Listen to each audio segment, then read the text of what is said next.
Campesino, el patrón ya no comerá más tu pobreza. Disolver. Disolver constitucionalmente.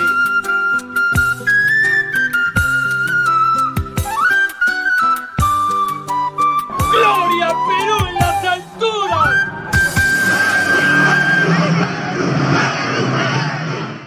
Querida familia sancharvelina, bienvenidos a esta primera entrevista de este programa bicentenario, 200 años de la independencia del Perú, y queríamos comenzar. Hoy tenemos el agrado de tener a nosotros al ministro de Cultura, Alejandro Neira, a quien le damos la cordial bienvenida. ¿Qué tal? Muy buenas noches, muchas gracias. Gracias. Lo primero que queremos es que nos cuentes un poco, ¿no? Ministro de Cultura, ¿no? La definición de cultura puede ser muchas veces difusa. A veces es amplia, todo es cultura, y otras veces se reduce a lo artístico. ¿Cómo se entiende la cultura desde el ministerio y qué es lo que tu gestión ha percibido como su principal objetivo en lo relacionado a la cultura? Sí, no, es complicado, no es fácil hablar de cultura, pero hay que, creo, sobre todo sacarse de la cabeza de que la cultura es algo de élite o es algo que tiene que ver solamente con lo artístico, con manifestaciones, digamos, literarias, de teatro, de artes escénicas. La cultura es algo mucho más complejo y tiene que ver con también la propia identidad, con la forma en que se desarrolla una comunidad y no es por ser burocrático, pero tenemos una política nacional de cultura del 2030 que lo que busca es centrar esta política pública en materia de los derechos culturales, es decir, a qué tiene acceso un ciudadano peruano y un peruano o una peruana en todo el territorio. Y creo que explicando rápidamente eso se va a entender. Por un lado, todos los peruanos y peruanas deben tener acceso al patrimonio cultural, a preservarlo, porque es parte de nuestra identidad cultural, pero sobre todo a hacer que este sea accesible. Al mismo tiempo tiene también acceso a las industrias culturales, es decir, a las artes escénicas, a los libros, a poder ir a una biblioteca, a un teatro, a tocar un instrumento, a hacer música, a tener, digamos, sus propias expresiones culturales tradicionales. Pensamos pues que el Perú no es un país único, no estamos solo pensando en las costas, tenemos manifestaciones andinas, muchas más amazónicas, son 55 pueblos indígenas que viven en el país, se hablan 48 lenguas, entonces eso le da una gran complejidad. Y lo otro que es lo más importante probablemente al pensar en la cultura y que es el primer objetivo de la Política Nacional de Cultura es justamente cómo hacer que esa identidad y esa diversidad cultural sea entendida como una fortaleza. Eso nos va a permitir dos cosas. Uno, luchar contra la discriminación, que lamentablemente todavía existe y que impide que muchas veces podamos ver al Perú como un proyecto único en el cual sumamos todos. Y sobre todo, entender que esa diversidad finalmente es una fortaleza, es lo que nos define como una cultura milenaria, con muchas culturas distintas, y eso es lo que nos define y nos hace una potencia cultural, creo, frente al mundo. Eso sería un poco. Y bueno, tú ya has sido ministro de Cultura 2 veces, ¿verdad? En 2 oportunidades. A partir de tu experiencia en ese sector, ¿qué tareas pendientes nos quedan como sociedad, digamos, no solamente al ministerio, sino como sociedad en la construcción de nuestra identidad nacional? Bueno, en este mismo instante, esto lo van a poder ver, pero se está lanzando en este mismo momento una plataforma web de la página del Bicentenario que invito a todos a revisar, que es bicentenario.gov.pe, que es, hay varias plataformas sumamente interesantes, que es El País que Queremos, con formas de aprendizaje, creo que le sirve también a la comunidad educativa, pero hay una que está lanzándose ahora mismo que se llama El Desafío del Nosotros. Creo que ese es el mayor reto en realidad para un ministerio cultural. Ahora en situaciones de pandemia, de hecho tenemos que luchar sobre todo para que no se pierda la cultura viva, digamos, que tenemos desde el patrimonio de nuestras danzas, de nuestras expresiones, como los carnavales, pienso en la fiesta de la Candelaria, por ejemplo, en la próxima Semana Santa. Alrededor de esas fiestas, que todos sabemos cuáles son, hay una serie de expresiones culturales vinculadas a la música, a la danza, a la representación, que son fundamentales preservar. Y ese creo que es el mayor reto ahora, pensando, la primera vez fui ministro hace como, fue exactamente 3 años, tuve un poco tiempo, y probablemente no me quedaba tan claro, porque me quedaba muy claro que tenemos que preservar el patrimonio, promover las industrias culturales, pero finalmente lo más importante, y la pandemia también lo ha hecho evidente, es tener claro que esta identidad que te decía hace un momento, que nuestra diversidad cultural es lo que hay que preservar, mantener y sobre todo luchar, porque creo que finalmente de eso depende este desafío de nosotros. Es decir, entender que el Perú es un colectivo en el cual todos sumamos, pese a nuestras diferencias, con nuestra diversidad, con nuestras propias lenguas, culturas, expresiones, y creo que ese es el mayor reto que afrontamos como comunidad, como colectivo, como país. Es cierto, y bueno, es cierto, el peruano ha comenzado ya hace bastante tiempo a identificarse con lo suyo, con las danzas, con la producción material e inmaterial, ¿no? La producción cultural es en el Perú más reconocida y valorada, ¿no? Tanto por nosotros como por el extranjero. Sin embargo, a veces como que se percibe cierta desvinculación entre la obra y el autor, el ejecutor, ¿no? Me gusta la danza, qué lindo el recuerdo, el souvenir, pero no la persona que lo crea, el artista, el creador, ¿no? ¿De qué formas el ministerio está fomentando la valorización de las personas dedicadas a esta creación?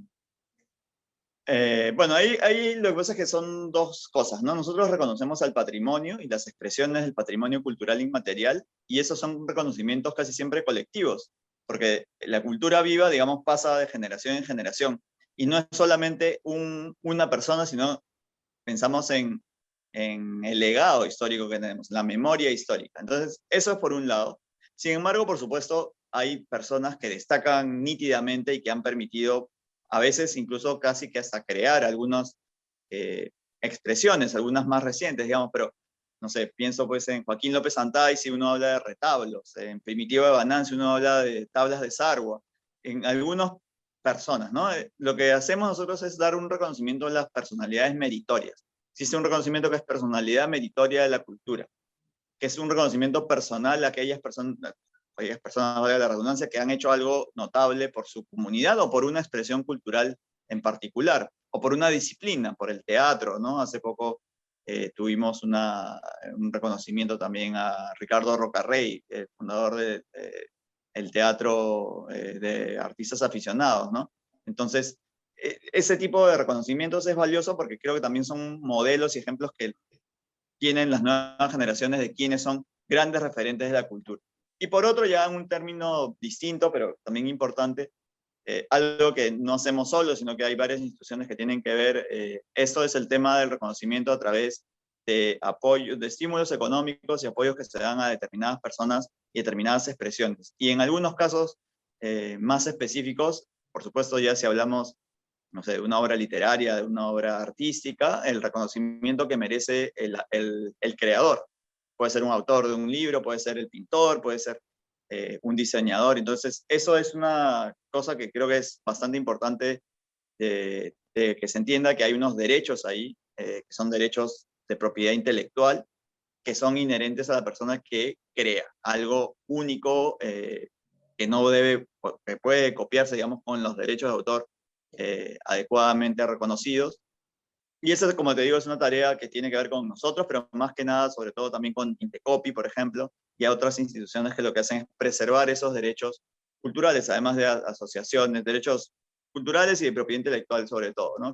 Y hay algunas asociaciones que lo que buscan también es dar ese reconocimiento, por ejemplo, la Asociación Peruana de Derechos de Autores y Compositores, ¿no? Que es APDAI, que lo que busca es que los autores, compositores, intérpretes tengan un reconocimiento, además, por supuesto, y que reciban los derechos que les corresponden como autores, como músicos, ante una composición musical, sobre todo en este caso, ¿no?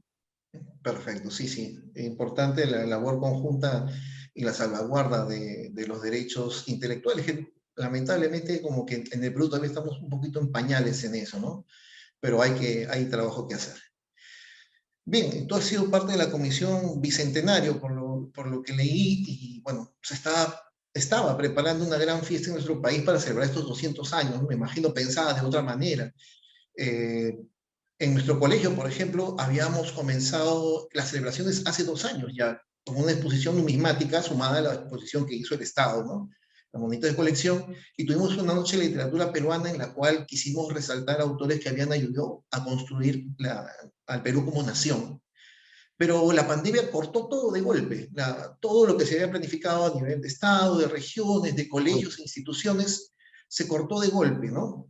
Y bueno, no solamente eso, sino que nos ha confinado en la casa, y este confinamiento nos ha traído pues sufrimiento en cuanto a la enfermedad misma, a la pérdida de seres queridos, al estrés de estar encerrados, a las dificultades económicas. A todo esto hay que sumar la corrupción, los problemas políticos, la crisis que ha habido, el duro golpe moral que significó el escándalo de las vacunas, ¿no? Y realmente yo percibo una apatía electoral que nunca había visto. Se ha comparado este periodo mucho con el periodo de la Guerra del Pacífico, en el cual la desunión, la corrupción y la falta de preparación nos llevó al desastre, ¿no? Esa sensación de pesimismo con la que muchos llegan ha hecho decir, ¿no?, a algunos, y a sentir que estos 200 años devienen como nación en un fracaso, ¿no? Y creo que ese no es el mensaje que debemos transmitir, a pesar de que hay muchos que lo sueltan por todos lados, ¿no? Entonces, yo te pediría, ¿qué reflexión nos puedes dejar en torno a la perspectiva con la que debemos encarar esta celebración del Bicentenario? Sí, a ver, bueno, uno, el proyecto especial Bicentenario forma parte del Ministerio de Cultura. Yo formaba parte de la comisión cuando estaba en la Cancillería, digamos, y hay varias instituciones que forman parte también del proyecto y buscan sumar y tener sus propias conmemoraciones con relación al Bicentenario, y de hecho el Ministerio de Educación también, por supuesto, los colegios.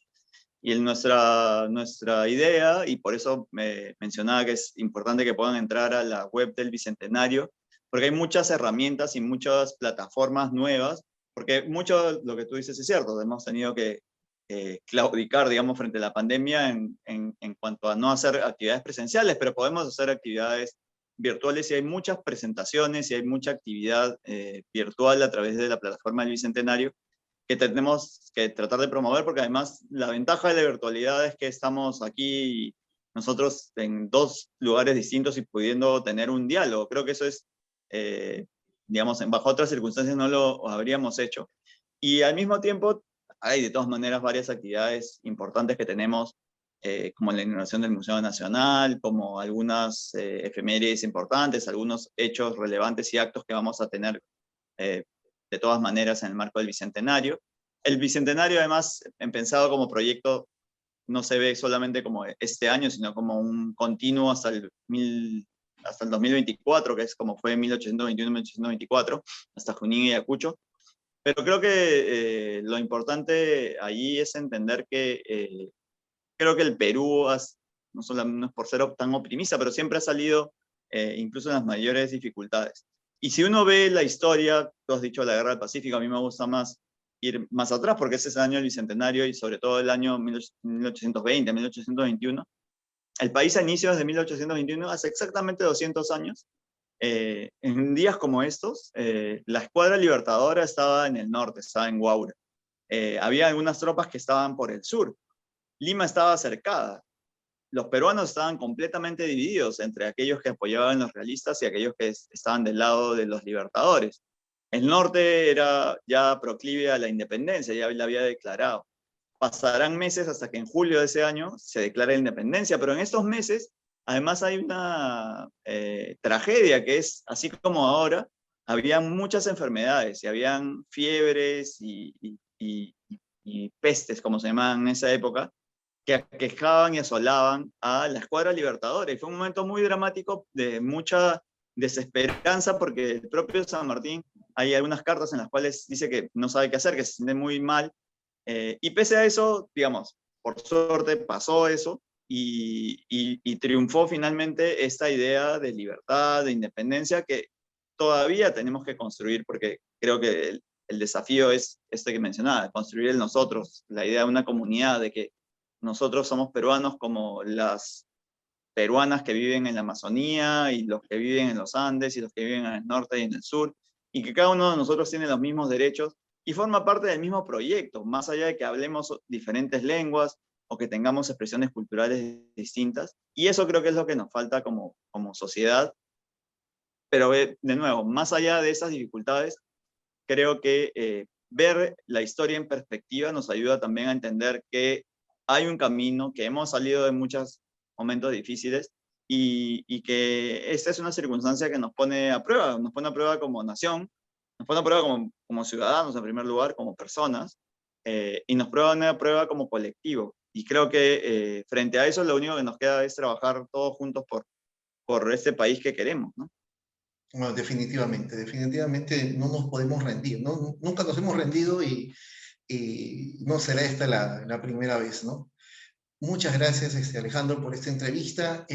Quería agradecer tu presencia y pedirte un mensaje final a toda nuestra comunidad educativa, a los niños, los jóvenes, padres y madres, profesoras, profesores y a los directivos que seguimos bregando desde nuestra trinchera, ¿no?, por sacar el Perú adelante. Bueno, lo primero es que tenemos todavía que cuidarnos mucho. Estamos en medio de una pandemia, hay que cuidarse, digamos, usando todos los protocolos de bioseguridad, usando mascarilla, lavándose continuamente las manos con agua y jabón en la medida de lo posible, mantener la distancia física cuando uno tiene que salir. Y a los chicos, sobre todo, esta es una prueba, este es un reto para ustedes, es un gran desafío. Y para los profesores también y para la comunidad.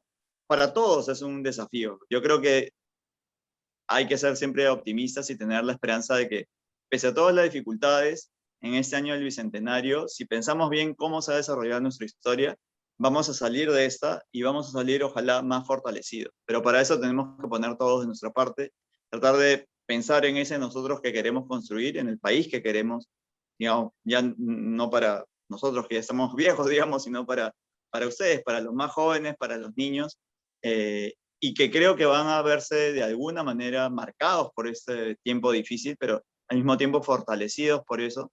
Y nada, a trabajar mucho y a cuidarse mucho. Muchas gracias. Muchas gracias. Estuvo con nosotros nuestro ministro de Cultura, Alejandro Neira, en esta primera edición de Bicentenario, 200 años de independencia. Muchas gracias y será conmigo hasta otra oportunidad.